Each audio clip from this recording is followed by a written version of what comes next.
Hello everyone, I'm Pastor Haley Vey and welcome to our story sharing time. This month is March and March is Reading Month as well as Women's History Month. So during the month of March we will be sharing with you stories along those themes. I'm happy to share with you today a very special story. It's called When God Was a Little Girl by David R. Weiss, illustrations by Joan Hernandez Lindman. Tell me a story, Daddy. It's a long car ride from Madison, Wisconsin to Decorah, Iowa, and a good story always helped the miles fly by. What kind of story? Tell me a story about when God was a little girl, she announced, her eyes twinkling with this divine little twist. When God was a little girl, she liked art projects. Art projects, Susanna echoed in delight from the back seat. Yes, art projects. She liked to do art projects just like you do, which is a good thing, because that's how the world came to be. Really? Really. Let me tell you about it. In the beginning, there was only God. Nothing else was made yet. Daddy, wait, was God lonely? Lonely? Let's see. When you're lonely, do you smile and giggle? No! Well then, I don't think God was lonely, because already before anything was made, she was giggling. Giggling?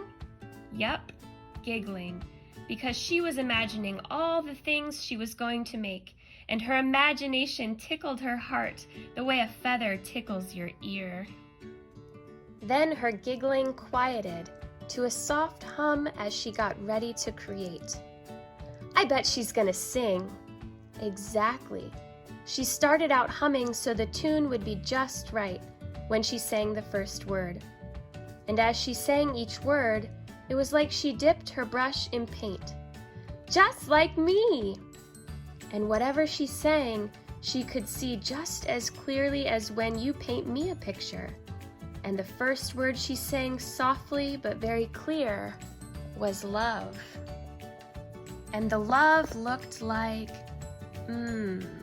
darkness. It was all dark. Midnight blue, the color of the sky in the middle of the night. The deepest blue you can imagine, even darker than black. Why do you think love was that color? Because, Daddy, that's just like love. It's there, even when you can't see it. Love always finds you in the darkness, and when it holds you close, you know you're home. That's beautiful, darling. So before anything else was made, there was love. Love, like deep, dark blue, has always been here. Yep, love was what God felt when she was giggling, and love was the first color God painted as she sang. Next, God sang so loud she almost startled herself. Light!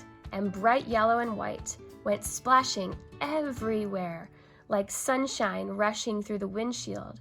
So bright you can hardly see. So bright that even God had to squint. So she took a bunch of the light, rolled it into a ball, and threw it into the sky, singing, "Sun!" Then she took another bunch of light and made another ball.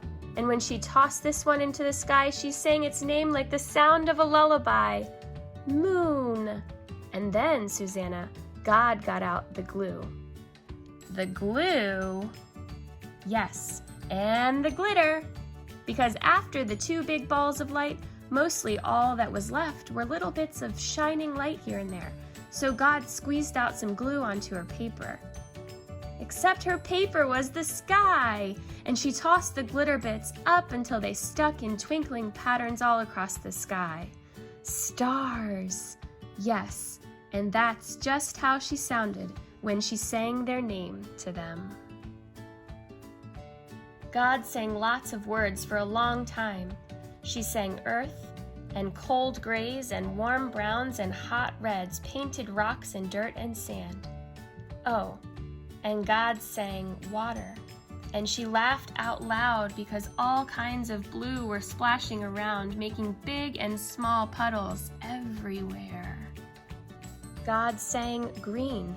And the earth and water and sun and love, they all danced together while God sang. And the green was like the sunflower seeds and bean seeds you helped me plant in our garden.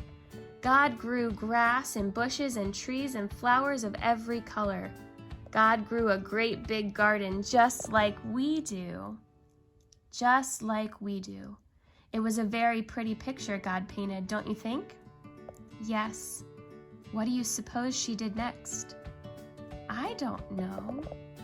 Yes, you do. What do you do when you make pictures? I give them to you. And that's just what God did. God made someone to share the picture with, someone who could giggle next to God at how pretty everything was. Who? Us. God took some earth and made us. She found the softest, nicest smelling earth, the earth that comes from plants when they turn back into dirt, and she called this earth humus. And she rolled the humus between her fingers just like when you play with clay. So then she smiled and giggled, and she made humus beings. Bunches of them. And each one was a little different. Some were the color of deep, dark dirt. Some looked like the pale sand on the beach. Some were boys and some were girls. Some were taller, some were shorter. Some were thin, some were round. And God thought they all looked just right. And she sang to them that they were human beings. Then God set them in a big circle and asked, "What do you think?" They all looked at the garden and at each other, and they said, "This is good." And you know what God said? What? God said, "Thanks, but I'm not done singing yet." And while the human beings watched wide-eyed, God sang. I know, and her song painted every type of animal. Then she said with a big grin, "You can't have a party without lots of company." And she invited the human beings to help her, saying, "Now it's your turn to sing.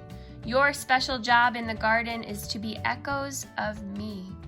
I made the animals with my singing. You get to name them with your singing." And then God explained, "This is how you become friends with everything and everyone in the garden.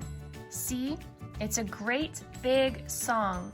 When you name each animal, and the plants too, you can hear how all the notes fit together." So all afternoon God listened while the human beings sang names to every plant and animal in the garden and learned the great big song that mixed all the notes together. It sounded like the rainbow. The rainbow? The rainbow, Daddy, because as they named each animal, the words fit together just like the colors in the rainbow. They made the whole picture look most beautiful. And as the sun set, God yawned, like little girls do when they're tuckered out by big art projects. And she said, "Let's all take a nap. We'll have the party tomorrow." And so they did. And that's what happened when God was a little girl. Daddy? Did it really happen like that? Sure it did. It always happens just like the stories say, even when the stories tell it differently each time. Daddy? Came a sleepy voice from behind me. I love you. I love you too, Susanna. I love you too. We pulled up to the house, and as I carried this sleeping bundle of trust inside, I whispered in her ear, "And Susanna, when God was a little girl, that's what she said to each of us before the party began. She said, 'I love you.'" God made us to be little echoes of the giggles that she felt already before there was anything at all. And when we live as the echo of God, we say "I love you" right back to her and to everything else, just like I did to you. And from somewhere in her dreams, a little voice smiled up to me. I know, Daddy. That's why I asked you to tell me a story.